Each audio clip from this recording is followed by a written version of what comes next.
Every time we win a game, we get to steal a player from our opponents.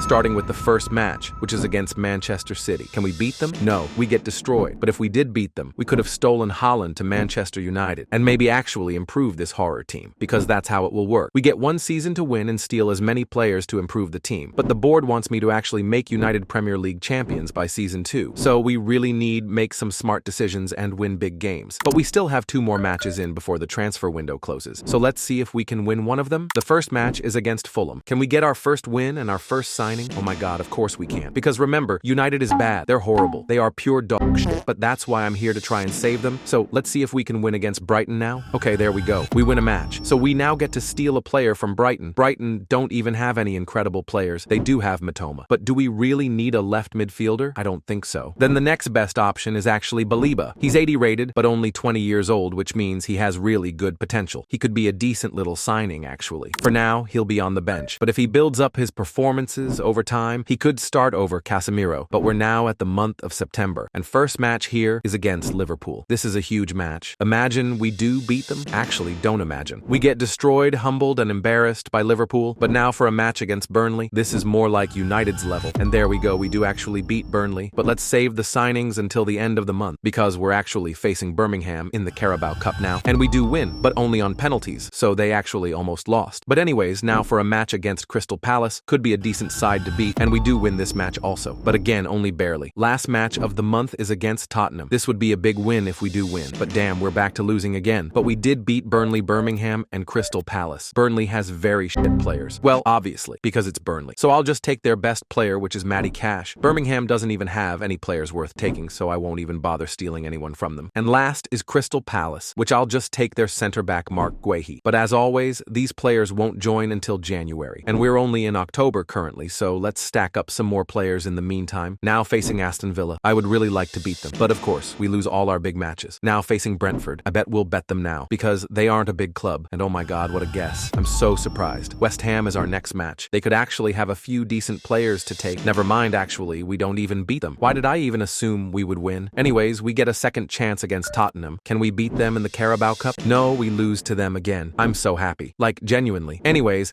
a quick update on the table. We're currently on 12th, but we aren't the only big club doing badly. Liverpool is somehow in 10th, and Chelsea only in 8th. Anyways, we did beat Brentford that month. And from Brentford, I've taken the man with the best hairline from the league. His hairline is actually so straight, but we've now reached the month of November. 4 matches this month, starting out with Chelsea. And it's another loss to another big club. We really need a win against a bigger club. But now facing Sunderland, which they have bought a few decent players that I want to take from them. And let's go, we finally actually win a game again. But let's first see if we can also beat newly promoted side Leeds United. Oh my god, I don't believe it. A draw against bloody Leeds United? Anyways, final match of the month is up against Everton. We should be beating Everton easily. No excuses here. And we do, as expected. But that's a win against Sunderland and Everton this month, so let's see what I'll steal. From Sunderland, I've obviously gone with Granit Xhaka. Who else would I go for? And from Everton, I'm taking Pickford. We just need to get Onana out of net as fast as possible. We've now reached December. A lot of matches in this month, but this is also the last month until all our transfers arrive. Our first match is against Arsenal, and this would help our team out massively if we did beat them. But of course, we don't. Why would we? We lose. But Forest should be an easier opponent to beat, and we do beat them. Finally, and I'll just steal Romagnoli, who's for some reason on Forest, but I'll take that. But now for Manchester City. This would be a dream club to win against. Haaland is looking juicy. Oh my god, no way. I don't believe it. We've actually won. Haaland, bring your ass over here to United, little boy. But Haaland is an amazing player to get for our team. But now for Bournemouth. Can we keep our winning streak? And yes, we can. So I'll just take Truffert from them for absolutely no reason at all. 2 more matches before our signings arrive. But now for Wolves, and it's yet another win. But let's first also see if we can win over Newcastle United. And we even beat Newcastle. We're genuinely on fire at the moment. Gomes is the player I'm taking from Wolves. And from Newcastle, it just has to be Sandro Toenails that I'm taking. But we're now finally in January, which I think you all know what means. Yes, that's right. All the players we've stolen have arrived. Take a look at this incredible team now. And we still have half a season left to build our team. team, just like how you have half a month left to win the FC 26 giveaway. All you need to do to enter is subscribe, so subscribe before it's too late. Anyways, halfway through the season, and we're in 4th place, which is an incredible comeback. And our first match of the month is up against Liverpool. Imagine we also beat them. Oh, damn, it's a 0-0 draw, so that was actually really close. Now for Nottingham Forest in the FA Cup, and we do actually beat them. But let's wait with the signings, because now we're facing Sunderland. We have already beaten them once, and now we beat them yet again. 2 more matches for this month, and we will first be facing Brighton. And oh no, we actually can't beat Brighton. It ends in a draw. But what about Fulham then? Can we defeat them? Wow, wait, what's happening to us? Why are we suddenly dropping form? Anyways, we did beat Nottingham Forest and also Sunderland. So from Forest, I'll just take Morgan Gibbs-White. And from Sunderland, it'll just be Nordi Mukili. They're now in the team. How much better can our team get? I don't think small clubs will help us anymore, so we have to win big matches. But we're in February now, and we have a couple big matches here. But first, we face Crystal Palace, which I don't think can help us that much. Never mind, forget it. We can't even beat them. That's actually embarrassing. Now for Chelsea in the FA Cup. Now this is a big match. A match I actually really want to win, and we've done it, thanks to Daddy Holland. And from Chelsea, there is only one which we should be taking. And that's, of course, Cole Palmer. But he'll only join the final team. But now, for a match against Tottenham, another huge match for us that I want to win. And oh my god, Holland has been the best investment to our team. Or the best crime, should I say. They, for some reason, have Unai Simon on their team. So why not just take him? But Everton now, not very useful players they got. We do win, but I won't even bother taking anyone from them. Burnley is also just one of those matches purely for points. And we destroy, humble, and embarrass Burnley. But now for March, Arsenal could be a big match to win. But first is Brentford in the FA Cup. And damn, we actually do lose. So we're now out of the FA Cup. That's sad to see. But Arsenal match is now here. The one I've been waiting for. Give me this win. No! Why? Why draw? Why not just score 1 goal? Just 1. We were so close. The last match of the month is against Leeds United. And we do actually beat them. Yeah, Leeds also doesn't have anything worth stealing. But a quick update on the table, and we're still in 3rd. We've now reached March, which has a lot of matches. So let's just start it off with Nottingham Forest. Can we beat them 3 times in a row? And of course we can. We literally own Forest at this point. And I'll just be taking Murillo from them. But now for Manchester City. We already beat them once. So if we could do that again, then that would be amazing. And no, we can't. Haaland missed a penalty. Maybe he did that on purpose. But now what about Newcastle United? Also a big opponent. And we do actually beat them. So I'll just take Bruno Guimaraes for vibes. No other reason. Now facing Wolves. And we actually can't beat them. It's a draw. But can we then beat Bournemouth? Yes, we can. But I won't take any of their poor players. Final month, May. And I'm looking at Chelsea and Villa. Those are the important matches. So let's speed run these first 2, starting with Brentford. And we do actually beat Brentford. And also even West Ham. But Chelsea now, this is where I really want to win. And let's go. We do win. But before stealing a player, let's first see if we can also beat Aston Villa. And damn, we actually do. So that's 4 out of 4 wins. So from West Ham, I'm taking Di Lorenzo for our defense. Moises Caicedo as our stolen player from Chelsea. And the final player I'm taking is Martinez for goal. And for those wondering, we actually finished 3rd. But let's now go to the summer and take a look at our final team and see if we can win the Premier League. And okay, this final team looks absolutely incredible. Maybe I should have focused a little more on the defense, but that midfield is insane. Surely we can win the Premier League with this team, but there's only one way to find out, so let's simulate till the end. Okay, we've now reached the end of the season. Now for the moment of truth. Have we won the Premier League? Well, we didn't get relegated, which is always a relief. We didn't finish in 12th, 11th, or 10th either. Not even 9th or 8th. This is going very well so far. We didn't even get 7th, 6th, or 5th, so at the very least we're in the top 4, but Liverpool got 4th. Damn, we got 3rd. United, you little piece of shit. How could you not win the Premier League with that team?